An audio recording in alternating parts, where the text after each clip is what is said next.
Nah, ini ya, kue gandus nih. Alam ebinya wong Palembang ya, namanya kue gandus. Rasanya asin, gurih ya, lemaknya. Nih, atasnya ditaburin sama irisan daun seledri,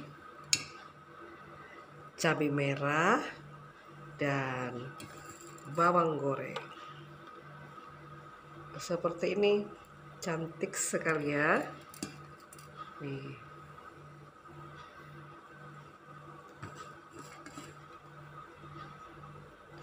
Ini salah satu varian kuenya wong Palembang ya.